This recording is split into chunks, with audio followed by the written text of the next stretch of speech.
Good morning guys, and welcome to the boot of my 308cc. Today I'm up on a Sunday at not long after 8 o'clock in the freezing cold. That only means one thing: time to make my car more impractical and lower than your nan's tits. So today I'm doing the coilover install on this car behind me. Let's get it done.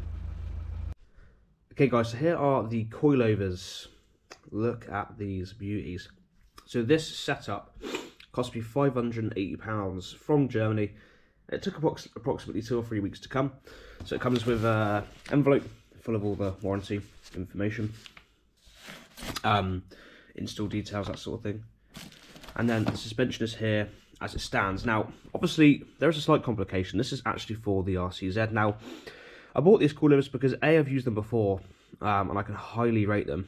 Also, they were at least £300 cheaper than the next set, or the next cheapest set of actual 308 coilovers. So I've been looking at spring rates, looking at weights of the vehicle, loading and so forth, and I think under my application that I'll be running this absolutely fine. Now, I will be running the rear coilovers more to their higher limit of capacity, but the front coilovers will be running at the same roughly, because the CC weighs the same over the front struts as the RCZ.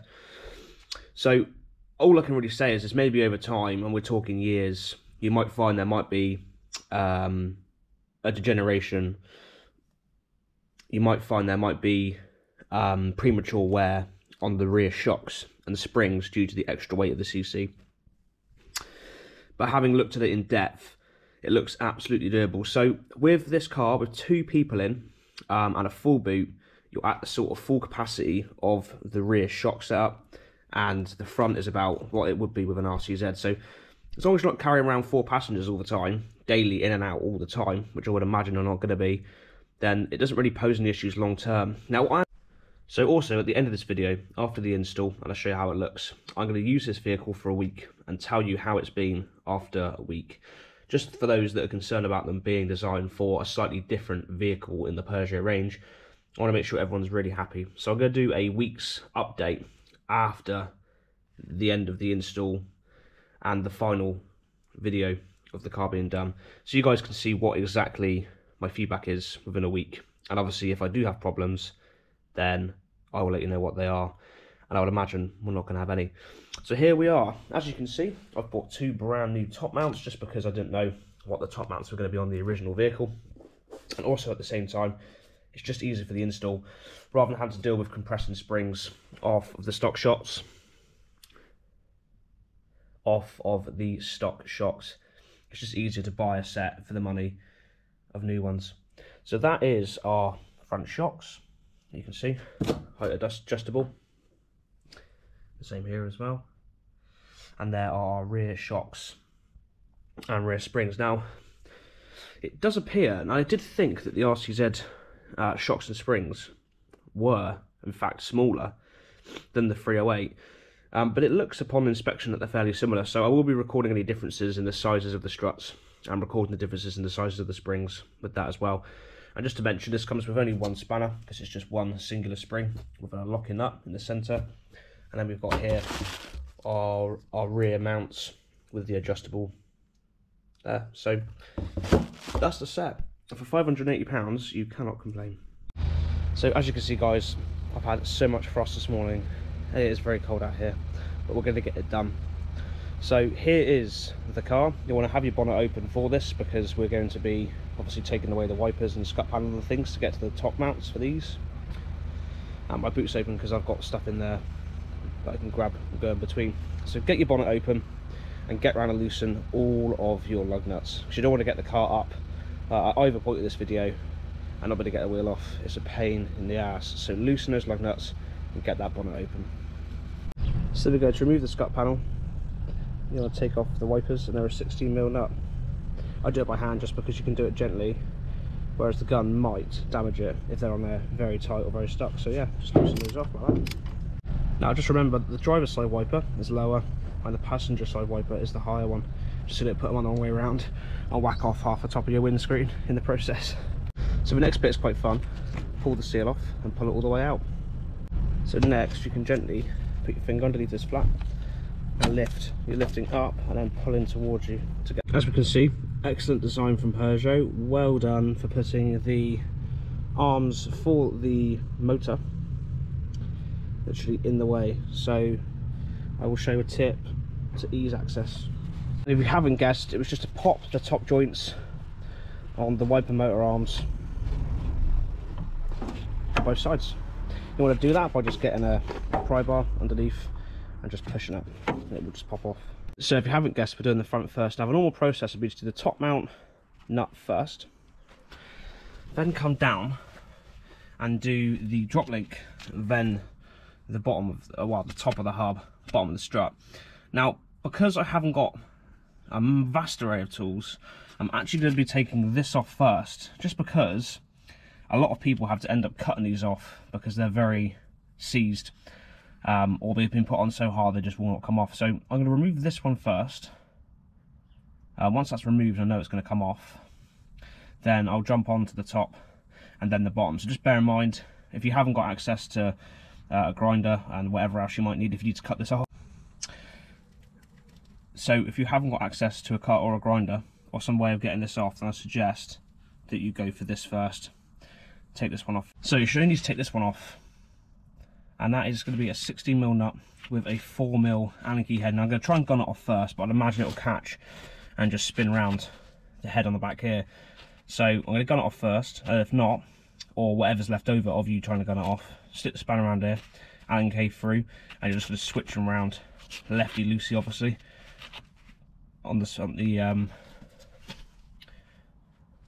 lefty loosey on the spanner, and you're going to use the Allen key to hold it still, so you can pull this way, and then we're just going to push this through. Just remind you to remove this as well. You just pull back this plastic and tab just to get it out of the way. So completely as expected, it has loosened, but it's holding itself about midpoint. So that is what we're going to do. We're going to allow this to lower itself down onto here, and then that will hold that in place, and I can just loosen with this one. There we are. Now if this is stuck, which it's going to be, you want to put a jack under the strut to lift it up slightly, and that will relieve it so you can get it out. So just, there's a bit of movement here on the drop link arm. So there's movement here on the anti-roll bar, which means you can push and pull on this to get this out of here. Make sure you put your nut back on the end so you don't lose it. Now the other way you can get this off if you're very stuck apart from cutting is to clamp a set of mold grips behind here once you've made a gap to stop the head from spinning, so you can take the nut off. Not advised because you're going to ruin this, so really if you can use the Allen key and do it that way, that's the best way. So that is now loose. So 21mm socket, throw the gun on there and whack it off. If you've got to do it by hand, use the Allen key in there, which I'm going to have to do to tighten this a bit, and I'll tell you what that is in just a minute. So that is a 7mm Allen key. So these are our last two nuts. Now I'm going to say one thing now, this is really important. I'm going to put it on the screen, it's really, really vital. When you remove the strut, the weight of the hub's going to want to pull this forwards. Now if this does this, it can pull the drive shaft down, which it did to me on my Peugeot RCZ I had, and it is an absolute nightmare. Makes your car undrivable afterwards, so make sure you prop something up against this to hold this so it doesn't fall out. Because once that drive shaft's out, you've got to get a seal and take the whole lot out, and it is an absolute nightmare. So do what I've done and run some cable ties through onto this mounting point here, just to hold this from falling out and putting the drive shaft out. So these are two 18mm nuts. We don't have to worry about holding any nuts down here because they're held in place by this little mount here. So gun them out, and like I said, get something up against this as soon as possible so this doesn't come this way. And then you're just going to pull the shaft down and out. Well, that's meant to hold the nuts, but it hasn't, so I'm going to get a spanner. So you're going to have to get these off like that. There we are, so hold the 18mm spanner in place, gun the rest off, slash unwind with a ratchet. There we are, so there is a slight length difference between them, and the springs are definitely a lot different. So I'm going to get this all set up now to go in. So obviously your spring sits in there, you've got the top holster there which sits inside the top mount, and then the top mount on top. As you can see, the original top mount was shot, so you need this nut to go on the top of the new strap. There we are, there it is built. These front shocks have camber adjustment, see it there. Do is when I'm tightening it, I'll pull this out to make sure it's as straight as possible, because you can flex it inlet if you want to have some camber. The strut back up through the top, loosely put the nut on so it holds the strut in place, then cut the cable ties and slot this in place. Use a jack to push the strut up so you've got more coming through the top of the tower to tighten up. So the new top nut is 6mm. Could use a 22mm spanner to hold it while we tighten it up through the centre. So for the rear, up in the arch, you've got 2 nuts. You've got 2 bolts for the top mount for the shop, and there's one here in the bottom. Then the rest is easy as pie. So you've got 30mm on the front, and then the 16mm on the back here. So once these two are loose, you want to retrieve the bolt out by taking the stress of the rear beam with a shot with a jack, so you can pull this out there. And do this on both sides. Now be careful when you lower it down on the other side, because the weight of the beam is on here, but the beam will drop. Now on the CC it has these brackets here, cross beam brackets, so it may well drop down and touch that, I don't know, or rest on there, but it's recommended to use a jack just to hold the weight of the beam and don't let it just drop. So now that's dropped like so, you want to remove the shock. So that's 2 30mm nuts, and that'll drop down. So it's a 60mm socket to get the top mount off. You want to apply pressure to the beam and pull down with the spring from the top. I'm going to use compressors just to shorten the spring a bit so I can pop it off easier. Alright then guys, I've got my springs wound completely down to the lowest setting so I can adjust upwards if I need to raise it. And there's the size. There is the difference on the shocks as well there. It was good as I did this because this was ruptured. So the adjuster's in the top, the spring goes there. Obviously it's not level because it's not got the weight going through it yet, but that will pop into place. And there we are, new top mounts on, ready to install. Hello guys, how is it? So it is now a week since, or almost a week since, I have indeed lowered the 308cc, and look at it, what an absolute beauty. Now what I'm going to say is this: obviously the suspension's fitted to the car, this is on there, all of it I may add, and at the same time as well it's actually still on the car, so it hasn't fallen off or broken or anything like that. Now I have driven in this week between 150 and I think almost 200 miles, so it's had a good chance to settle itself down, and it certainly has settled itself down very much. So I'm going to walk around the car and discuss with you the little pros and cons of the install, my fitment as well, because it's not stock, and just tell you how it looks, how it feels, how it rides, and at the end we're going to come out in the car for a little hands-on experience in the car as well. Now what I'm going to say is one thing: the pros of this modification greatly outweigh the cons, and the cons are ever so minor that it's just not even worth thinking about it. Go ahead and do it. So now we're going to do a little video walk around of the car so you can see it, we'll discuss fitment, and then we'll end this install video with the driving in the car. What I'm going to do now is just a nice walk around of the car so you can see how it fits.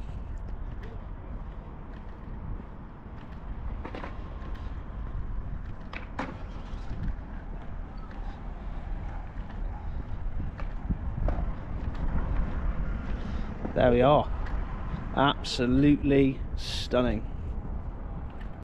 So I'm just going to let you admire this car from the distance. It is just so beautiful with the fitment like it is. So before we start, obviously we've got to discuss that on the 308cc there is an option of, as far as I'm aware, 17 and 18 inch alloys. So these are the 18s. Now the tyre profile I'm on is not standard. The standard tyre profile was 225/40 18.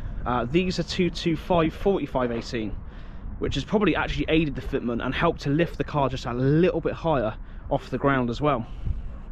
So just be aware that if you were to lower it like I have, and you've got slightly different tyre sizes or slightly different alloy fitments, there may be an arch gap, slight height differences and all that sort of thing. Now as we can see, the car looks superb, but it hasn't lost its practicality. Now over speed bumps obviously I have to slow down and have to go over them at a gentle pace, but I haven't really caught this at all, apart from on the alignment machine when we had to align the suspension afterwards. So apart from that, it's been pretty decent. Now we're going to walk down the side and have a little look. So on the front here, we are running a set of 25mm spacers. Now the fitment on the front is actually very, very decent. We've got a little bit, I say a little bit, just a little bit of finger room here. But as you can see, the fitment on the front is perfect. It does rub a little bit on reverse, on full lock, nothing dangerous, nothing silly. So the fitment here is really good, apart from for some reason my wheel arch liner keeps dropping down, which is rather frustrating on this side. But yeah, that is excellent. Now onto the rear. We're sat on a set of 20mm spacers. Ideally, really, I would probably drop down to a 15. As you can see, my finger is firmly wedged in there. There's not a lot. The fitment's actually okay, and it only rubs over very aggressive, harsh bumps. It definitely does fit quite low on the back.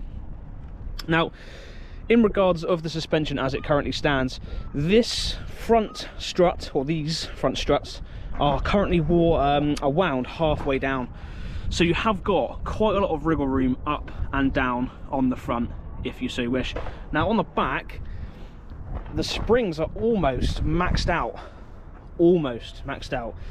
So this is the only problem I was going to discuss with you guys about this car when you lower it on the RCZ coilovers, is the additional weight on the rear of the 308 does make the back sit quite low. Now obviously I do have some weight in the boot as well, which is exaggerating that, but what I'm going to tell you is you will have to be prepared that the rear is going to sit quite low due to the springs being smaller from the RCZ. But I've now driven this car for a week. It has settled. The suspension is actually very decent. Now in a minute I'll do a little video in the car explain to you what it's like to drive on a daily basis, but what I can tell you is we've gained a lot of handling, a very incredible amount of handling. The stock chassis and suspension was very good, but the handling is just unbelievable. It's like a go-kart. Even with the heavier weight of this car, it really does drive very well.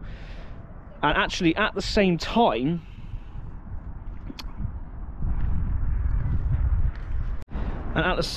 guys, there's no real loss of comfort. Now there's a slight change to the comfort and the drive of the vehicle, but that's more replicated inside the car, so I'll discuss that in the video in just a minute. But all I'm going to say is these coilovers are going to save you £300, and they're well worth installing onto your 308cc. The only thing to mention is if you were to own this car for X amount of years, you may find there may be a faster deterioration of the rear shocks and springs due to how much weight is on the rear of the car.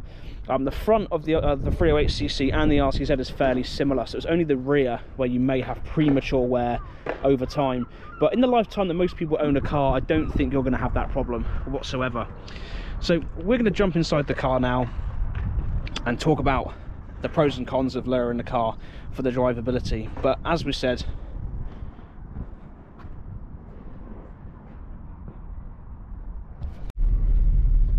okay, so what does it drive like? I tell you what, let's get the small negatives out of the way first. So here's any bad things I've noticed since driving the car lowered. There's two things.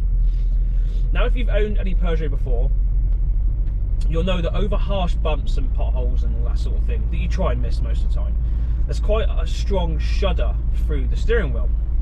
Now all that's lowering the car has done is just exaggerate it a bit. So